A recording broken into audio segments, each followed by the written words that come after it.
Well, welcome everyone to another edition of NatCon Australia. Um, Today, I'm delighted to welcome the Honorary Patrick Carl Scully. Mr. Scully is a former politician, a member of the Australian Labor Party. He was a member of Parliament for New South Wales for the seat of Smithfield from 1990 to 2007. And significantly, he served as Minister of Police during the so-called Cronulla Race Riots. Welcome, Carl. Good day. Thank you for your well time. done on the book. Yeah, thank you. No problem at all. I mean, the key point of this book, I took out of it at least, and I think that's the one you're trying to make, is that what we know as the Cronulla Race Riots is a misnomer, right? Because they were neither exclusively Cronulla, they weren't really, in your view, triggered by race-related issues, and they can't technically be described as a riot. Maybe we'll take each of those in turn. Why isn't it just Cronulla? Well, it's extraordinary. The initial protest and disturbance was at Cronulla, but very quickly the revenge attacks emanated from Punchbowl and Lakemba and spread out to Brighton Les Sands, Woolooware, places Arncliffe and Maroubra, across Sydney, and then threats emanated to Westfield stores in various places, even as far as Castle Hill there was an incident. So it was right across Sydney. So the Paris riots of 2005 were very much suburban riots, but they didn't designate a particular suburb where it started. It was across the suburbs of Paris like ours was. So it should really be the Sydney riots of 2005, but he becomes Cronulla because that's where it started during the Sunday, particularly the afternoon of the 11th of December 2005. And the reason for that is because we got those media images. I think if you Google, as I did in preparation for this, if you Google Cronulla riots, you get all those images that I'm familiar with. I'm sure most Australians are familiar with, of some ugly scenes on the beach, a lot of Australian flags being waved around and some people being chased down the road. But that is only part of the story. Why hasn't the subsequent and far more serious revenge attacks, so-called revenge attacks, I think, and police action that was taken against them? Why was that not? Why hasn't that story come out until now? So the videographic and photographic record of the day is like 99%, probably near 100% of what happened during the day at Cronulla. 90% of which was people looking at people. And even on the front page of our book, we have cops and protesters just looking at each other. And there was only one photo my co-author and I could find amongst hundreds. All the rest are acts of violence that happened. Probably 200 or 300 people out of 5,000 over a period, spliced together for maybe an hour and a half out of a whole day. That is all you see. So one of the things we researched was, what do scholars think? They've been overly influenced because they just think Cronulla's full of all these bogan racists that went on benders. Social commentators, anyone who wants to think anything about the Cronulla riots, that's the only footage they get. But the 5 times more violent were the revenge attacks that went on 10 times longer. And there were threats from hand grenades, baseball bats, Uzi machine guns, and people were being bashed and knifed and assaulted. Cars and property smashed up. It was terrifying. But when you Google, none of that gets a Guernsey. So people go away thinking these horrible white people in Cronulla were on a racist bender and shame on them. So we challenged the notion that it was Cronulla, and we challenged the notion it was only Caucasians. The racism and the violence was just as much, if not more so, from Arabic Sydney as it was Caucasian Sydney. It's just, it's so misleading. It's contrary to fact. Why is it that story taken so long to get out? Because it was 2005 when they occurred, December 2005. So why there was some reporting, and there was dramatic action taken in the New South Wales Federal Parliament to give you guys additional police powers. And there's certainly concern in the press about some of these revenge attacks that were that followed the initial incident, or whatever you want to call it, on Cronulla Beach. But the full, how we understand that sort of month and a bit, I haven't. This is the first time I've sort of seen it described in the way you have.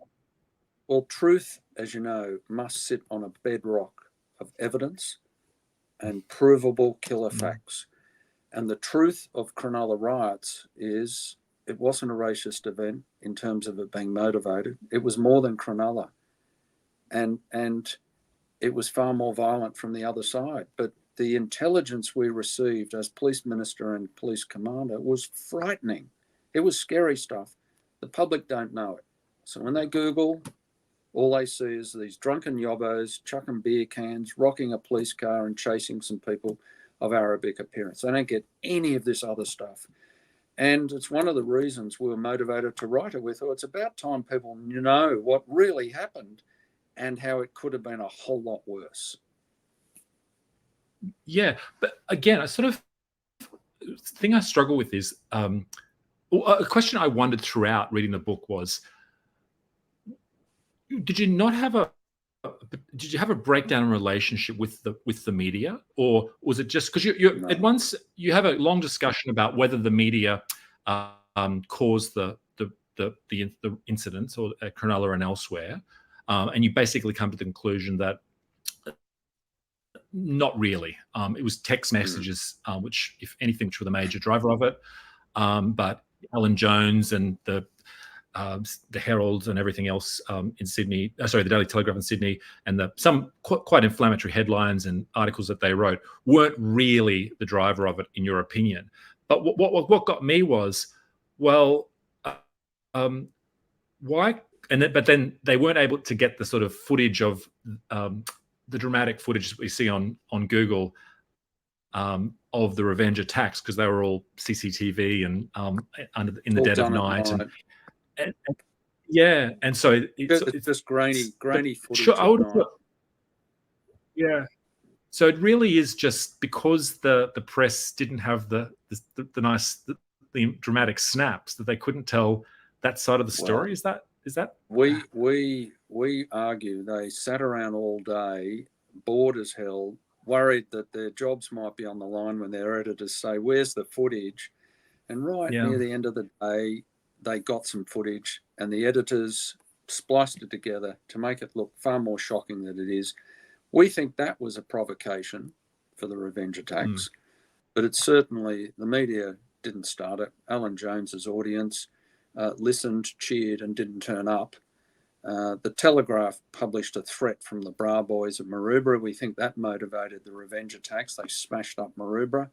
But overall, the media reported the event, but they were absent. They all went home. The revenge attack started about 6 o'clock that night and endured for about a week. But they did it in the dead of night. Cowardly, far more violent, far more property damaging, and far more fearful. But all the academics, the scholars, the social commentators talk about Caucasian racism, no mention of marauding convoys of Middle Eastern men looking for people that don't look like them to assault them, bash them, and get stuck into their property. And so we call that out. We say, if it was racist at Cronulla, it was racist at Lakemba. And then we argue, well, on the surface, it looked like that. There were more complex things going on than what may appear to people. You do a great job in doing interviews with various people to sort of check your assumptions. Some are well-known personalities from the Lebanese community, and also police officers and others from the Cronulla area and elsewhere.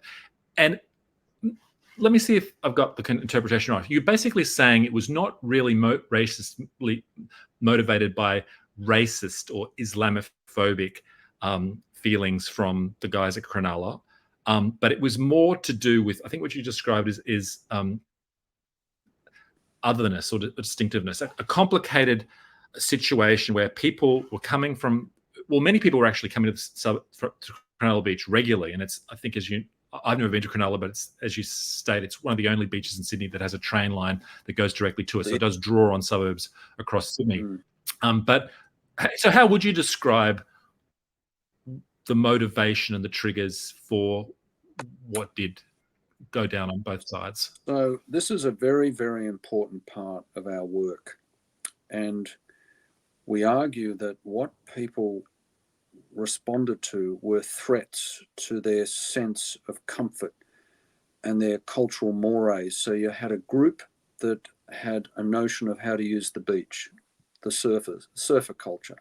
You had a group that came from southwest Sydney that had another cultural mores, that they met in young menish clans and kicked the soccer ball around, and we call it the towel versus the soccer ball. We also see a conflict between the gender mores and how you behave with young women and how they thought it was okay to behave with bikini-clad women. And we call that out, and we actually say, imagine the surfers travelling on the train to Lakemba and Punchbowl and talking to the burqa-clad women of the Muslim community. It would have created a riot in Lakemba. So this disrespect for women, this misogyny, simmering tension on the sand, what you had was this belonging and otherness. It was tribal. And we draw on the research of Karen Stenner about differencism. Folks far more want to search for a reason to feel the same, oneness. And when you overly celebrate diversity, it can create conflict. So yes, Caucasians and Lebanese were looking for each other, wanting to harm each other. But did they really hate each other?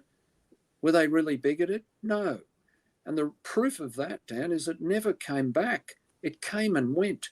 If there was hardwired hatred of Caucasians and Muslims in this city, it never would have gone away. And I don't need to dwell on other parts of the world or other issues where there is deep-seated hatred of the other. There's not in this great society. So we had a short blow-up of simmering issues that have been going on for some time around incivility, disrespect, misogyny, and a cultural clash of how to use the beach that went into a biff on the 11th. And then the revenge attacks were far worse, but with police using extensive powers and shutting it down, it all went away. Now, we were worried if there was a genuine hatred of the other, it would have all come back again regularly. But in 19 years, it's gone.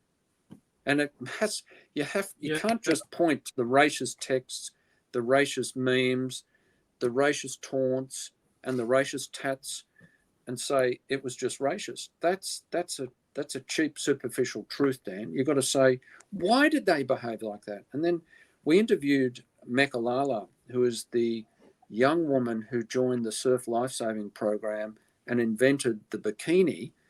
And I asked her, do you think this was motivated by racism? And it was a beautiful, heartfelt response. And she said, I don't believe people carry racism in their hearts. I believe they were motivated and are motivated by something else. And she said to me, and Mark, I grew up in Sydney. I was born in Sydney and I grew up on the beach. And we explored that. And we found, to our consternation and astonishment, thousands of Lebanese Muslims grew up on Cronulla Beach because they went there every Sunday as kids, as parents, as grandparents. And we said, all these trips to Cronulla, did you ever experience any racial comments? No. Were you ever teased or taunted? No.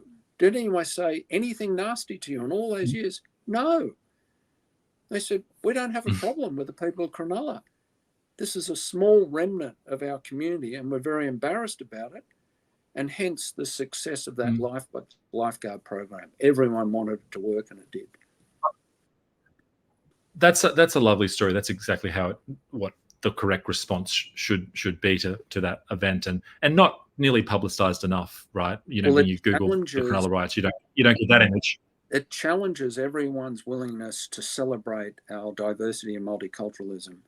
And I'd say what we found is that we should be spending more time celebrating our sameness and what we have in common, and respecting and acknowledging our differences on diversity, but not shout from the rooftops too much about it. We've got to work more. What binds us together? And Jihad Dib, the state minister, a fantastic example. He said, I don't have an Anzac story. He's a Lebanese Muslim Australian who grew up in Heathcote. down towards those suburbs. He said, but I understand the Anzac spirit. And do we really think only Caucasians in Cronulla have barbecues? You've got to be kidding. We love barbecues, and we love the Aussie spirit, and we understand the Anzac spirit.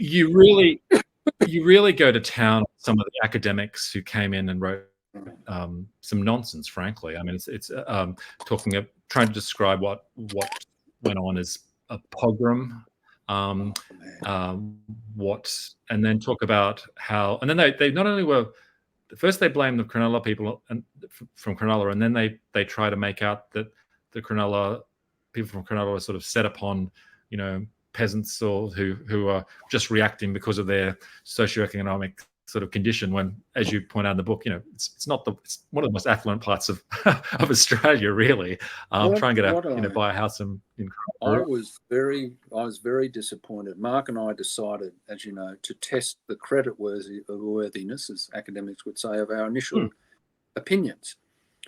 And I thought I would get great solace and succor from the skilled scholars who looked at this. But mostly it was rubbish. And I could tell they had just been influenced by the photographic and videographic evidence.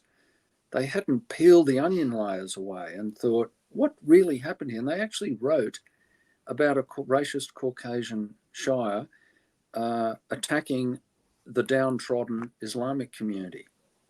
I mean, you've got to be kidding. And then there was no comment on the awful response in Revenge that terrified Sydney. And most of the Caucasians. Sorry, you're going. Oh no, I was just going to say,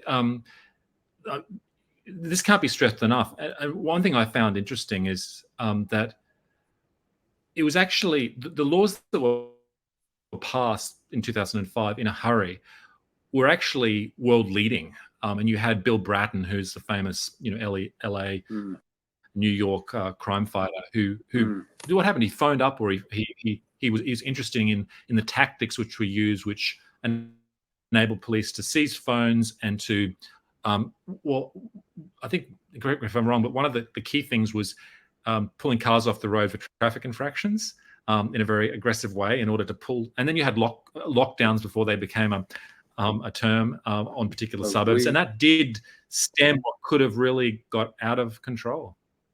Mark and I were encouraging our police personnel to take action when they didn't quite have the power to do so, demanding liquor outlets close, locking a suburb up by putting some roadblocks up, doing some random breath testing, checking for traffic infringements, etc., etc. And that's why I thought, geez, we're going to be justly called out on this, but we've got to do something. These revenge attacks were out of control. And within 4 days of the initial event, yes, we had powers. So police could go on buses, check and pull cars aside, and they'd check for text messages. If there were any messages inciting riot, arrested. Cars were then detained, phones seized, suburbs locked down, and liquor outlets shut. And we put 2,000 police into resolving the problem. We needed to smother the revenge attacks with so much law enforcement personnel, resources and approaches that they just couldn't respond but go home and give up. And one of the big things we did, and this was a first in the world, we combined the highway patrol with the newly formed riot squad. And one example I give in the book, one of my favourites, is we got a call out at Castle Hill Towers that young families were going in to do their Thursday night shopping, and there were about 20 of these young Lebanese Muslims harassing them. So we sent 10 highway patrol, 3 members of the riot police each, and they got out of the vehicles, got their batons and shields, and in a slow trot towards the entrance, and these guys fled like the wind. And we just crushed the dissent by overwhelming it with law enforcement force. That's what comes through, like the prompt nipping it in the bud early, rather than allowing it to fester in, frankly, a way often used to. A dithering political response eventually leads to worse outcomes. We learned. we learned from Macquarie Fields, where I was just not happy with insufficient resources. 10 months later, we have the Cronulla Riots, and I expressed a concern to the Commissioner that 600 police the following weekend was so inadequate. Did I need to call the Premier to call for troops, a military response, if he and the police weren't up to it? Suddenly he approved 2,000 and made all specialist branches of the police force available to Mark Goodwin. With the combined use of those new powers, we're able to crush very, very quickly the dissent. I'm not from Sydney, and many of the viewers won't be from Sydney, so they won't be as familiar with Macquarie Fields, and which was a riot. And one of the key points you stress is that the Cronulla events can't technically be described and shouldn't be described as a riot. Certainly were nothing like BLM protesters in the United States or the Paris riots and the like. So how would you describe it? How should we describe those events? Okay. Firstly, Dan, whenever someone chucks a bottle or rocks an ambulance or police car or breaks a window, riot. So the press chuck the word out and it just grabs hold and then it's a riot. And so we went through and compared major dislocatory events in various cities around the world over the last 20 years. And riots, they're almost at insurrection level, some of them, where thousands of troops, hundreds of people killed, factories and shops and schools destroyed. I mean, these are terrible, not quite rebellion, but out of control swathes and chunks of cities. What we had was a serious breach of the peace. There was some lawlessness, there was violence, nobody got killed. Yes, there was some serious injury. There was a reasonable level of property damage. The most serious thing that occurred, Dan, is that folks were terrorised. There was so much fear in Sydney, you could almost feel it in the air. But was it a riot? Not when you compare it to the other cities around the world in the last 20 years. It was a serious breach of the peace. But it was more than Cronulla. It wasn't racist, and it wasn't quite a riot, but it's still called the Cronulla Race Riot.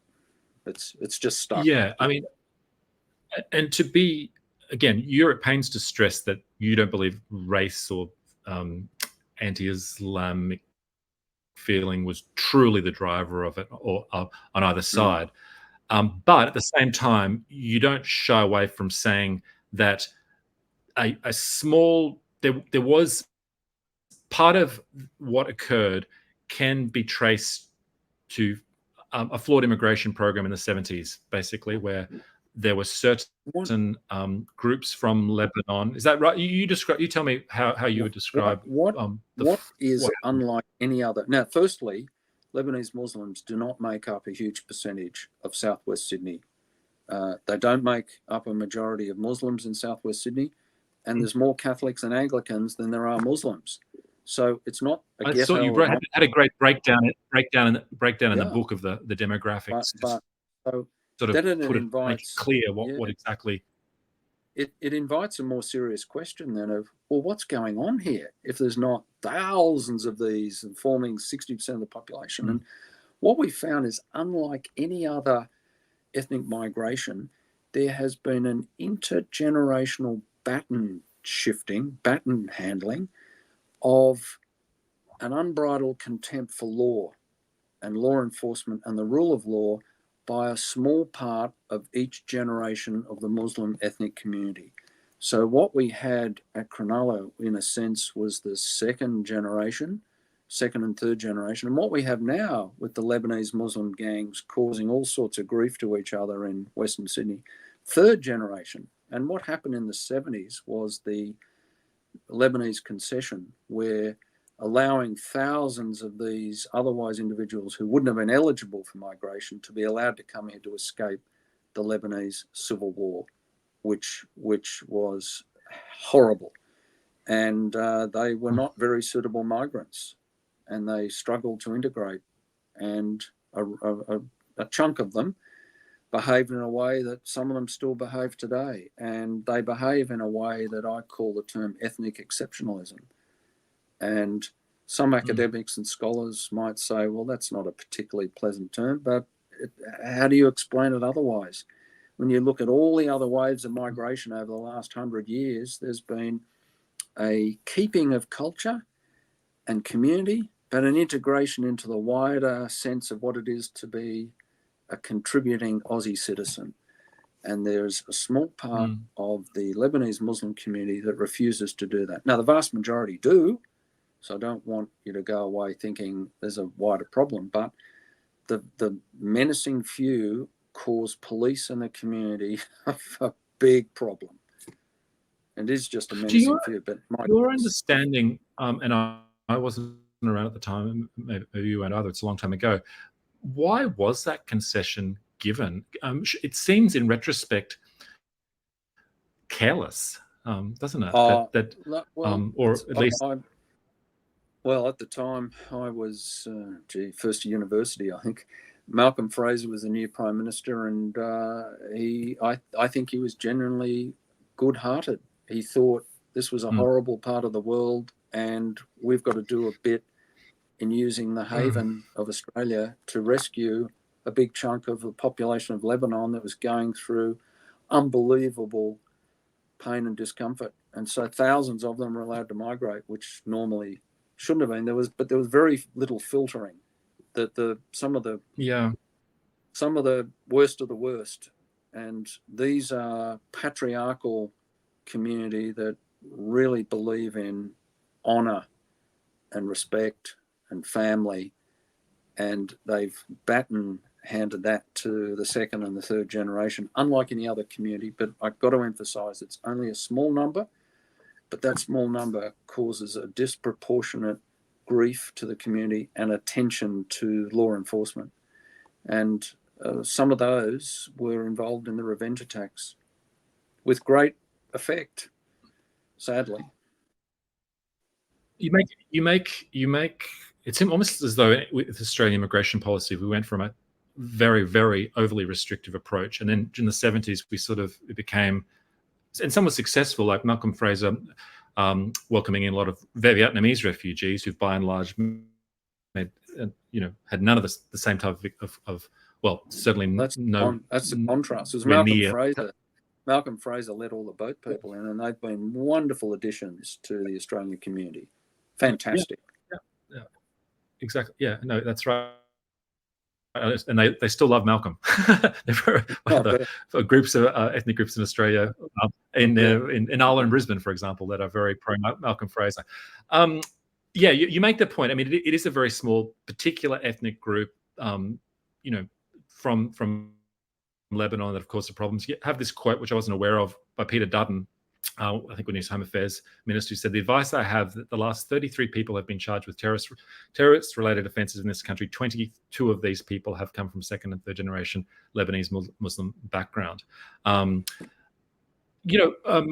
What to say about that? And similarly, the other point I thought was quite interesting was that New South Wales, probably more than anywhere else, had that what eventually became known as the Middle Eastern Task Force. Well, and then they changed the name. Yeah. It was the Middle Eastern Organised Crime Squad, and I was criticised for identifying a particular ethnic group. And I said, well, I do that unapologetically. We want them to know we are targeting them. But I think politically, socially, whatever, that was considered a no-no, not PC. So it's now called Strike Force Raptor. I mean, I just think of, you mentioned some other problems in other parts of the world, right? And I just think if the UK and the notorious grooming gangs there, where there wasn't that forthright non-PC approach to policing, which really would have saved a lot of people, young girls, and that was lacking, I think. And so, do you think, for example, in Australia, because I don't know, is it likely today that we have anything like that going on which isn't being discussed, or is it due to the fact that we had in the early 90s in New South Wales, Margaret Cunneen, yourself, a targeted approach to focusing on crime in that area, that we have actually we've reaped the benefits of it Margaret, the last 20 Margaret years. Caneen, Margaret Caneen was a heroine in terms of locking the Scaff brothers up. Task Force Gain, which was predecessor to the Middle Eastern and Organised Crime Squad, locked up 20 very, very violent Lebanese Muslim gangsters, and they were not on the streets. But I have to say, notwithstanding some of the problems with Lebanese Muslim community, it's only a very small number now, but they are fighting it out with each other in Western Sydney, and that's not a good thing to have. But the problem we had at Cronulla between Muslim members of our community and Caucasian, it's just gone away. There's not, unlike other parts of the world. Really, in retrospect.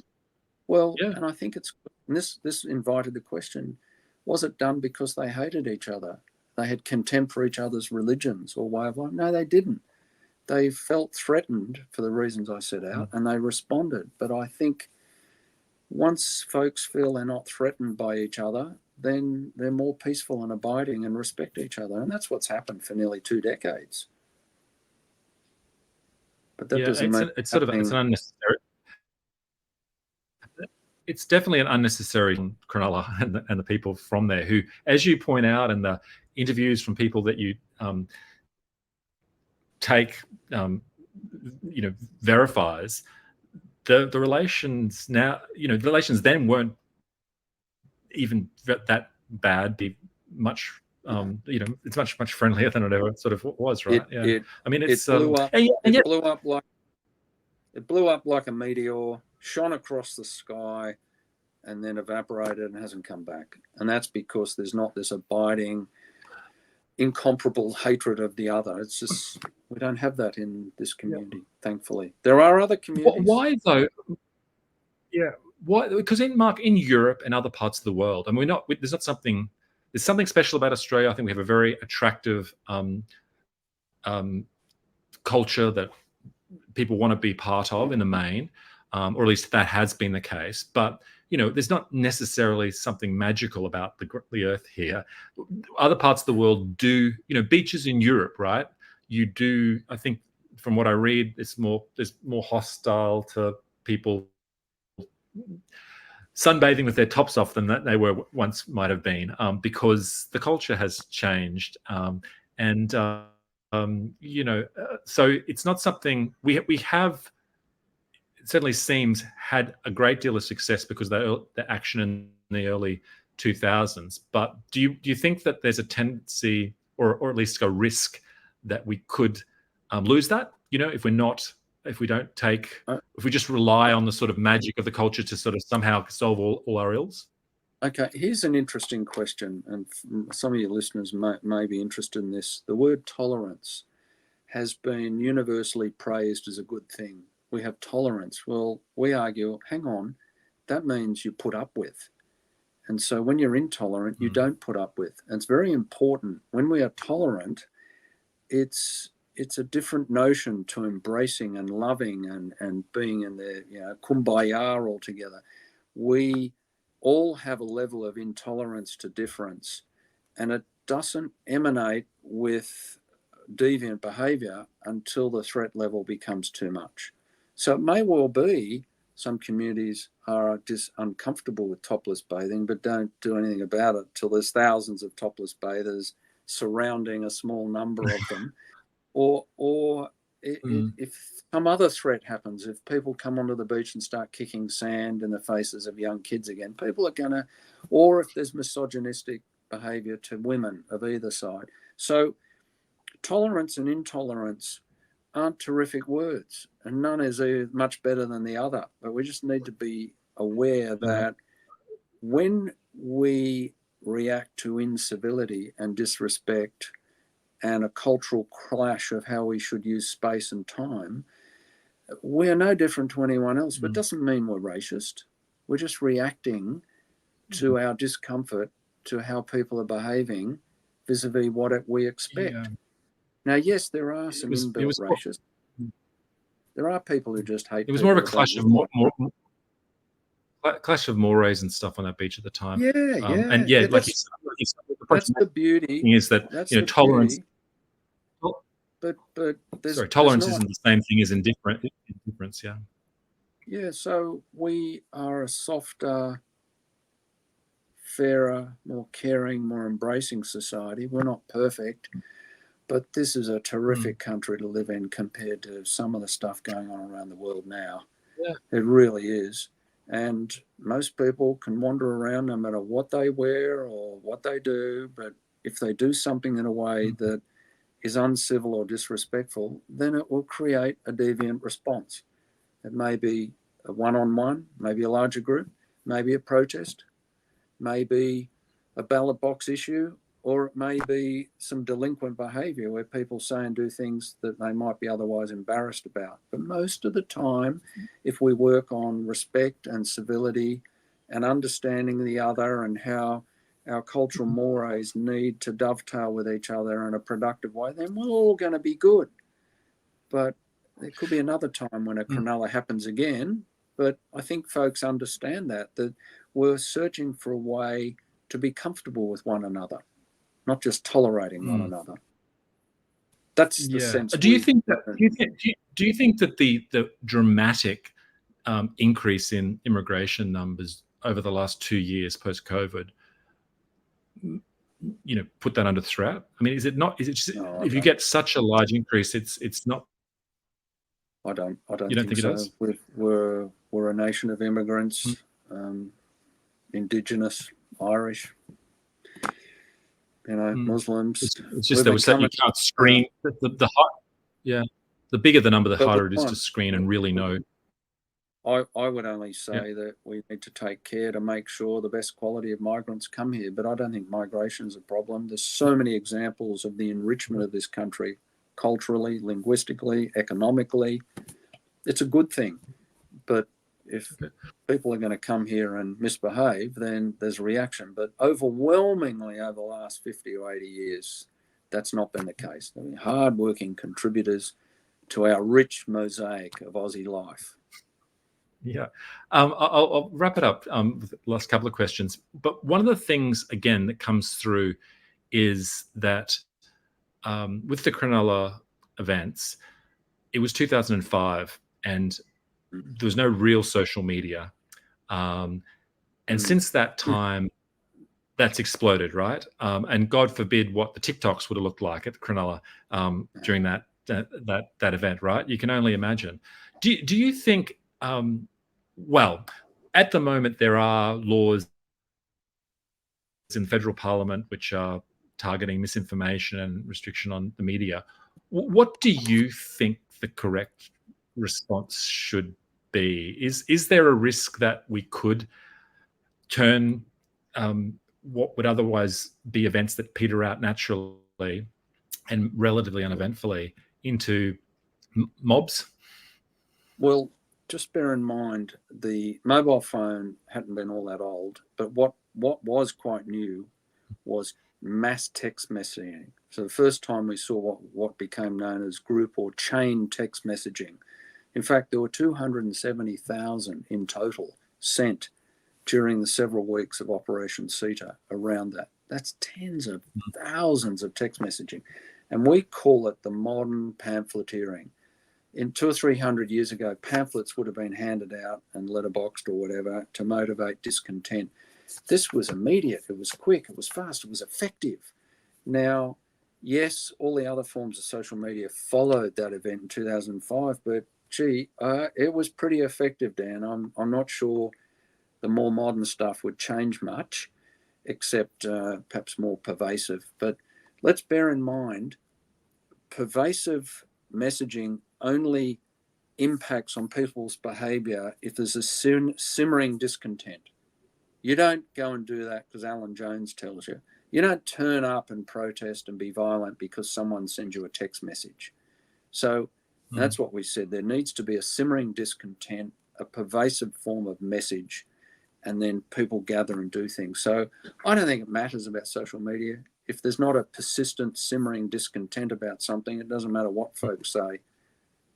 So I think the pervasiveness of that clarion call from mass text messaging, I think today would have the same impact if there was a persistent simmering issue that was really upsetting people.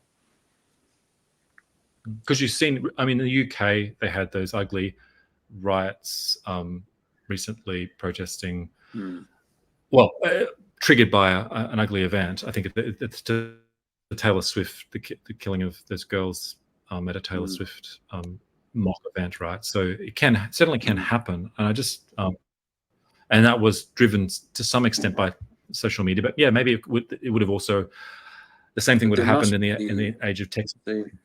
I would invite people, maybe a Carl Scully and a Mark Goodwin in 10 years, to write about what really happened there, because some of the riots we assess, I think there was a couple in Nigeria about 25 years ago, where there was an assault on a Caucasian Christian woman outside a mosque, and there was another one where a Muslim was injured, and just another one where one person was killed in a police inspection, and there's cataclysmic responses. And there's got to have been a lot more going on for that flashpoint to ignite and explode a community. And we got a far more mini version. We had an ignition with the assault on the lifeguard, but there'd been simmering discontent for years. The ignition, blowing up in the media, bit of an overreaction on the day, and the revenge attacks took it to the next level. But we think the underlying explanations were far less serious than they might be with some of these other really troubling events around the world. I actually say Cronulla is a cause of celebration, not of lamentation. I think so. There certainly has been a lot of good that has come out of it, as you put in the book. What do you hope with this to achieve through this book ultimately? Okay, I want people to know the truth and not the facts. The real truth is not supported by the facts. I want the real truth out there about what happened, the intelligence we received, the wonderful police performance. The investigation into police performance was an awful snow job on police command performance, which was laudable and fantastic. They did everything I asked. We critiqued that. There are a number of findings that don't stand scrutiny. And we also go through the sociological questions which the scholars have not dealt with properly. So we like to think, what really happened, the descriptor? How good was police performance? Can the inquiry into its performance stand scrutiny? And what was underpinning the behaviour of people sociologically and culturally? And we want people to really know what happened. And I guess we'd like this to be the reference work, the go-to reference work when people want to know what really happened. Yeah, well, look, it's a fascinating read. The Cronulla Riots, The Inside Story. I appreciate the work that went in. I found out a lot of, as a non-Sydney sider, a non-New South Welshman, but someone who certainly consumed it. Yeah, there it is. You got to say the name of the book seven times, I think, to make sure people buy it. So make sure they do. And you're talking, I think, at a event at the CIS later in the year. Yes, the 12th of November, Centre for Independent Studies. You'll be there, will you? I was thinking at some stage we'll have to get you up to Queensland at a function, but let's wait until the election's over up here, and then. Well, that's going to be interesting. We'll see what we can do. But I do hope all your viewers and listeners buy a copy. They won't regret it. Fascinating read on policing and tactics, if nothing else. Thanks very much, Carl. I really appreciate it. And thank you. Yeah. Bye. Bye-bye.